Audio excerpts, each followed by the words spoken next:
Hello, A and P1 students. This is Gina Piscatelli. This is the beginning of Unit 3 for your lab, and we're going to talk about joints and motions at joints. First, I'll tell you what a joint is, and then we're going to look at a specific type of joint called a synovial joint.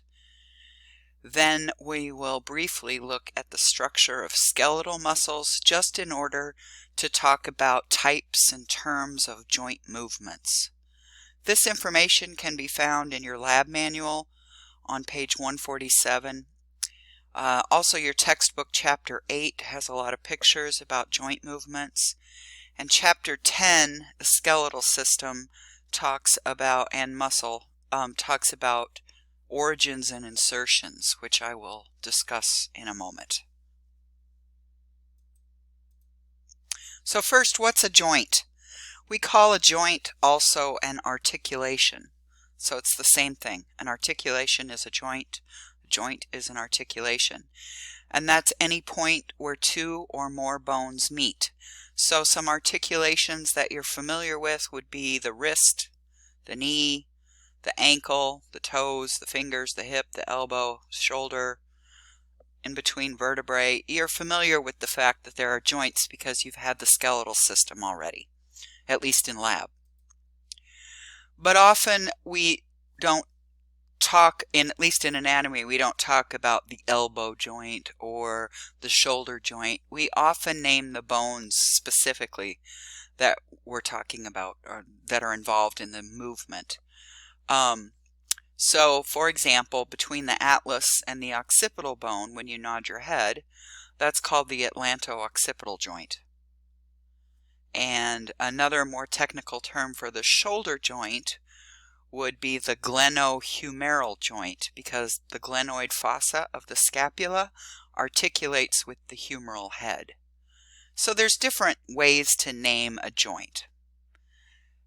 Often when we do joint movements, we will use everyday common terms like elbow, shoulder, hip. So you won't be tested on these specific names. A lot of the joints that are in our body that we're interested in studying, at least from a clinical standpoint, are synovial joints. These are freely movable joints that occur at our shoulder, our hip, our knee, ankle, elbow, fingers. They're freely movable, and they contain what's called a joint capsule, and that is that the joint or the point of articulation is covered by tissue, and that tissue is the capsule. There's two layers to the joint capsule, which we're going to look at in a minute, outer layer and an inner layer. The one that's the inner layer makes a fluid. The inner layer is called the synovial membrane, and it makes synovial fluid. And this fluid lubricates the joint. It contains proteins like albumin, hyaluronic acid, and even glucose, which is an energy source for some cells that are still dividing. And we'll talk about that too. The surface of the bones that are articulating are covered with hyaline cartilage. If you remember, hyaline cartilage is a lot smoother than bone, and those cartilage cells or chondrocytes can still proliferate, undergo mitosis, and so the glucose is good for them. So a synovial joint is a freely movable joint that has a capsule, and it has a specific anatomy that I'm going to show you next. So this is a finger joint between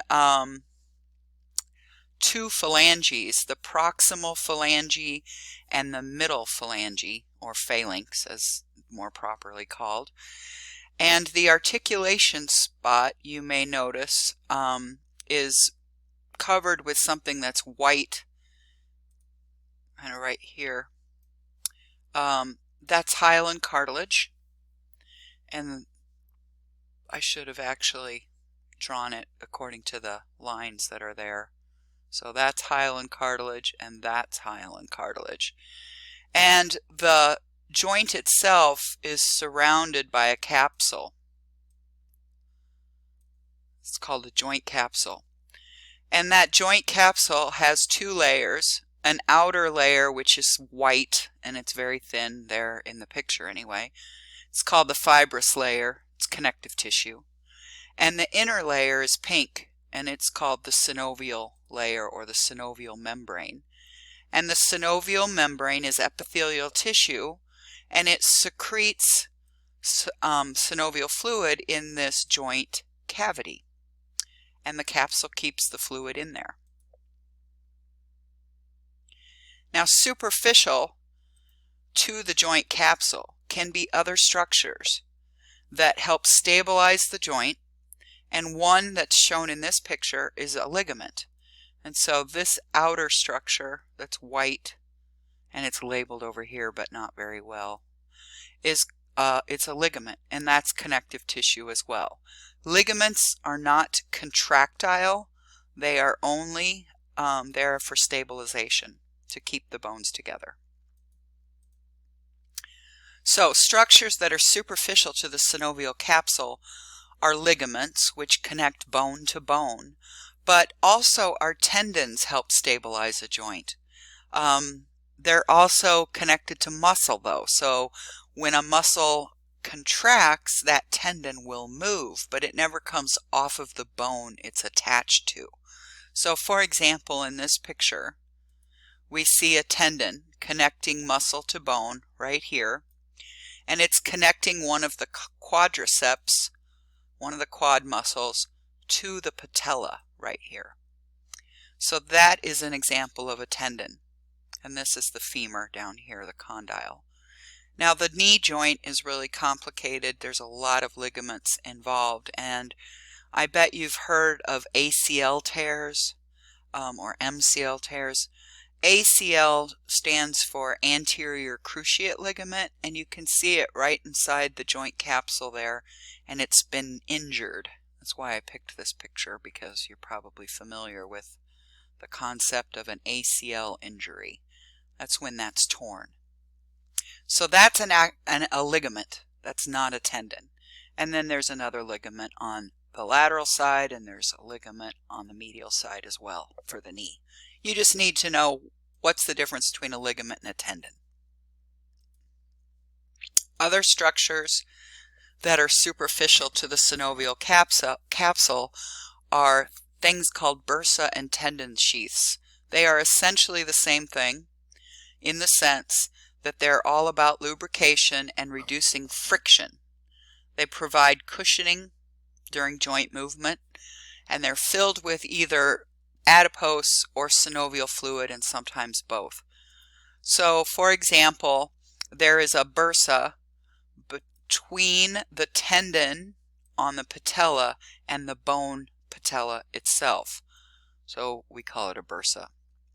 So the patella, you can see, is right here, and then the tendon is on top of that patella, but in between is that blue structure called a bursa. Now sometimes bursa are elongated and they ensheath tendons, and then we call them tendon sheaths. So these green structures, all of these, are tendon sheaths. They are like bursa in the sense that they're filled with synovial fluid. And when the muscles contract and these tendons move, they can move freely because of the lubrication of the synovial fluid.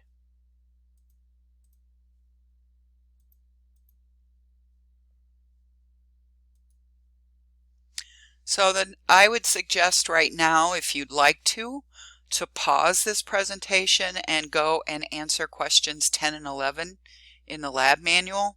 You don't have to worry about 1 through 9. The answers are available on the next slide, which you can come back to and check via this presentation. I'll also post the PowerPoint though, so that you'll have the answers. But I'm going to continue on with the answer to question 10, and this is a very rudimentary drawing of a synovial joint capsule, and it shows the joint cavity in the white space. The joint capsule is shown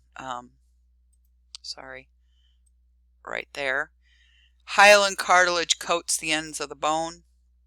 The synovial membrane is the inner layer and the fibrous capsule is the outer layer.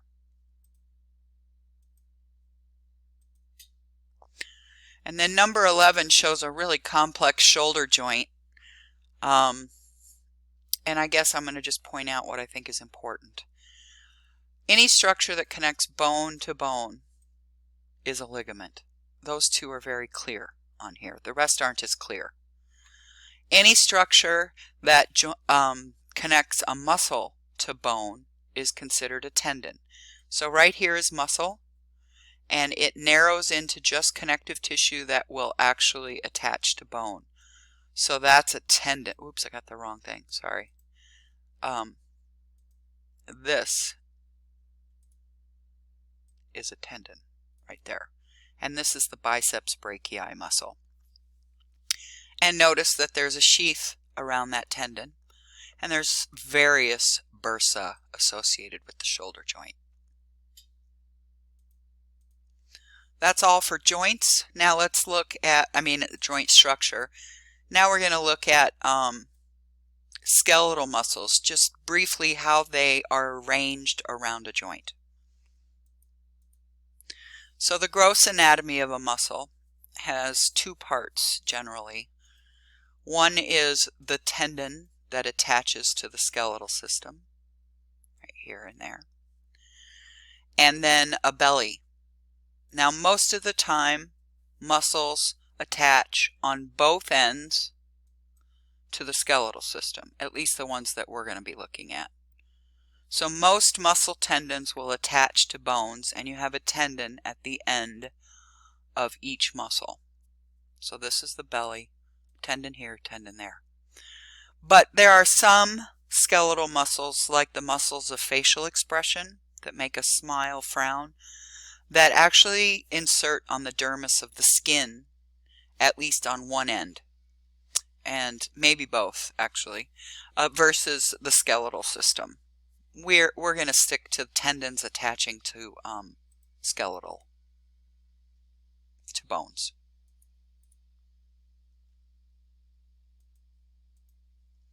So the attachment sites, the skeletal attachment sites, there's two main types of skeletal attachments. One is called the origin, and the other is called the insertion. The origin is the point on the skeletal system that remains stationary when a muscle contracts. So it's the skeletal component that stays stationary, because when this muscle shortens, there's going to be movement at this spot, and that is the insertion. So the insertion is the skeletal attachment site that moves. It will actually move, and it'll go in that direction when the biceps brachii contracts. Origin remains stationary, the insertion moves. Here's a picture of what happens when a muscle contracts. So this again is the biceps brachii. And when the muscle belly shortens, see how it's a little fatter here? This radius, which is the insertion point, will move, and it's going to move towards the humerus, which is right here. And that causes the elbow to what we say bend. It causes the elbow to bend. So the two skeletal attachments, the origin and the insertion, get closer together, and that's what causes the movement, or that's what happens when the muscle moves, contracts. So part 3 are its types of joint movements, because when we study the different muscles in the body, we're going to state what their actions are. Like the biceps brachii, for example, in your arm causes elbow flexion.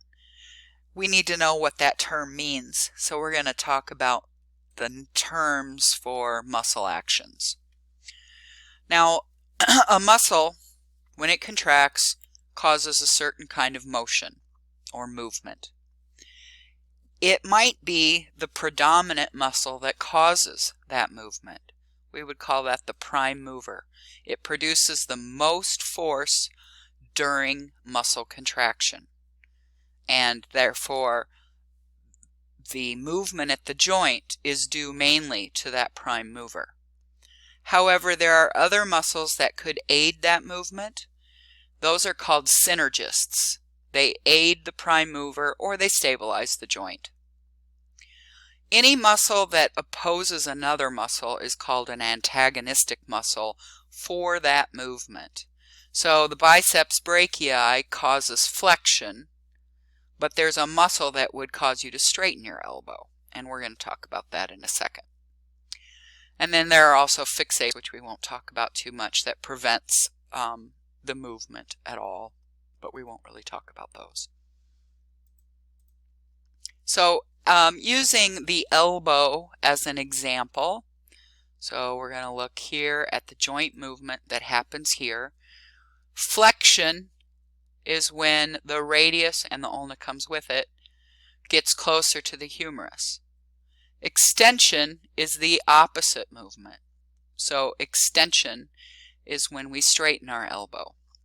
The prime mover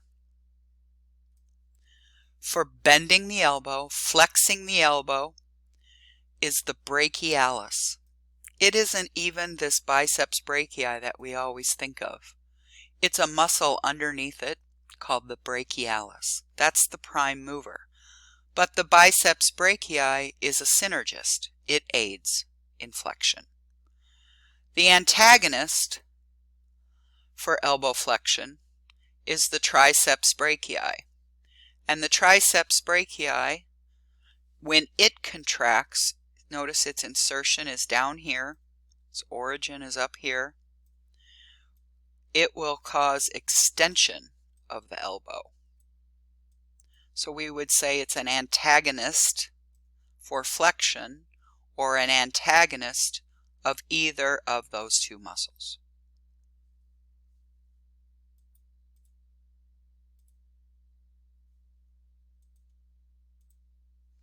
Okay, the terms for muscle movement that we need to be familiar with are flexion, extension, primarily. Also abduction and adduction, rotation, circumduction, elevation, depression. Okay, this I'm going to just stop. Definitions and photographs are in your lab manual, and I'm going to go through them a little bit here.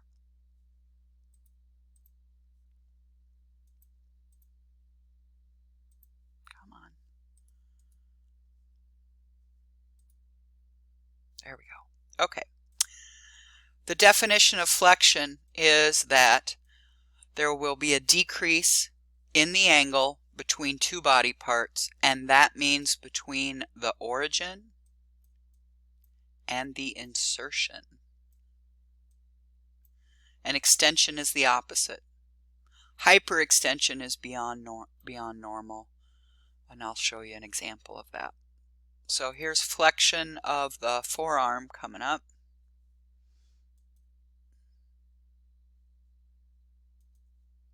Maybe. Lord.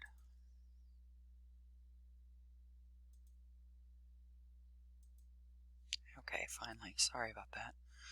So the angle that we're looking at is between the humerus and the radius. And so this is the angle shown in blue. Take that off. If it decreases, we call that flexion.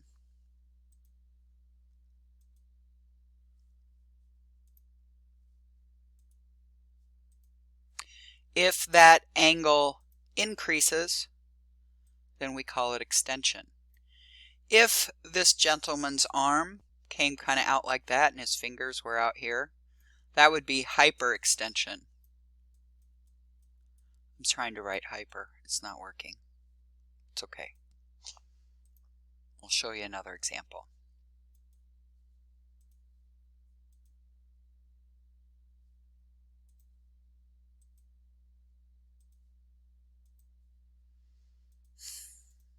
Okay.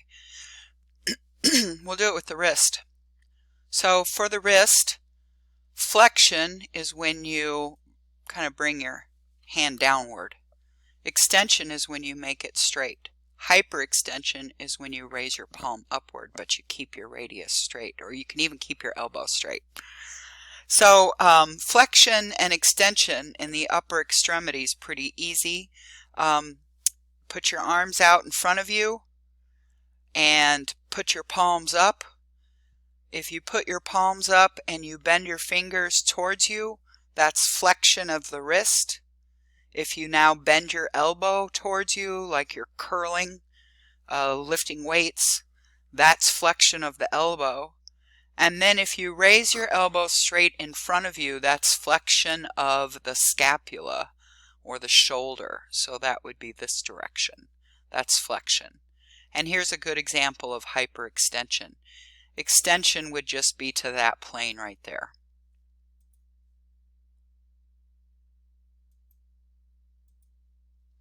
Hip is a little bit different.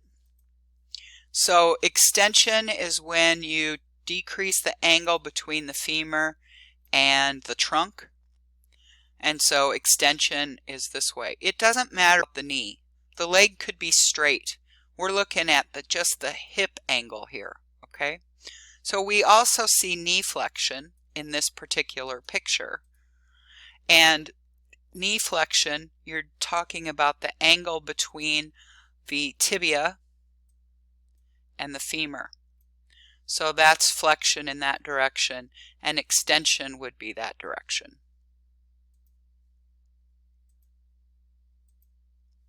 The foot, they don't use the word extension ever. They only use dorsiflexion and plantar flexion. So when you kind of lift your toes up like the dorsal fin on a fish, that's called the dorsal flexion. If you point your toes like a ballerina, that's called plantar flexion, because this is the plantar surface of the foot.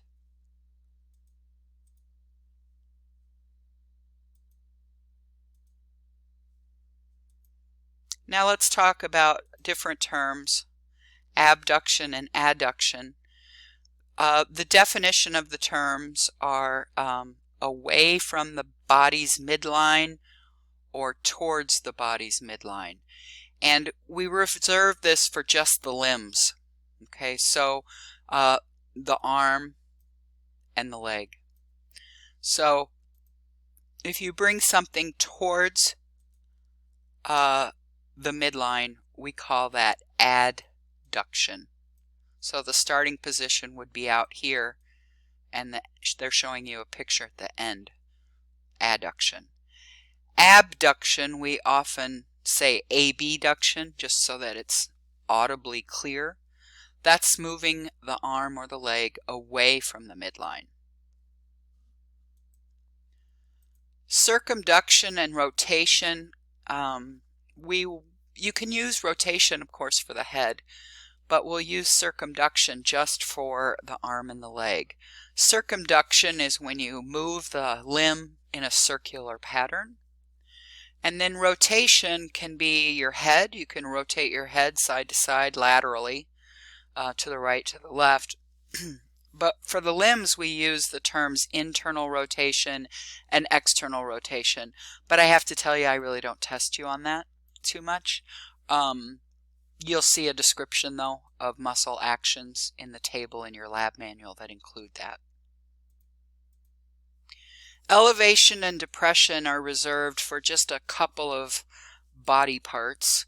Elevation would be when we raise the scapula or raise the shoulder, like when you shrug your shoulders. But you can also elevate your mandible. Okay, so like when you put your teeth together, clench. Depression is lowering the body part, and in this case we're lowering the shoulder or the scapula. And if you open your mouth, you're lowering the mandible. The shoulder is actually kind of a complicated joint because we can do a lot of different movements. You've already seen flexion and extension. It can do abduction and adduction. It can do circumduction, rotation, elevation, depression, but in addition, it can do protraction and retraction. So protraction is when you kind of try to move your shoulder forward, regardless of what happens with your arm. You don't even have to have your arm out like that. You can curl your shoulders inward. Or if you keep your arms to the side, imagine somebody telling you to stand up straight. You would put your shoulders backwards, and that's retraction. You can do that with your mandible as well. Kind of stick your lower jaw out versus bring it back in. And then you've heard of supination and pronation already. Supination we're going to reserve for just the arm and the hand. So supination means you put the palm upward. Pronation means you put the palm downward. We can use supination and pronation also for the whole body. Not that that's part of this topic, because we're really sticking to joints. But the whole body, we often use supine and prone as a position. So supine means the ventral surface is up. Prone means the dorsal surface is up.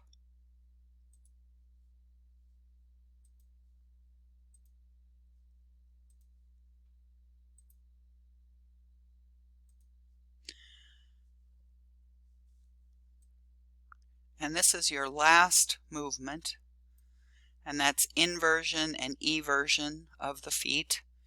In inversion, you bring the plantar surface of the feet together, and eversion, you move the plantar surface of the foot away. And that's all there is to muscle movements. Thank you very much.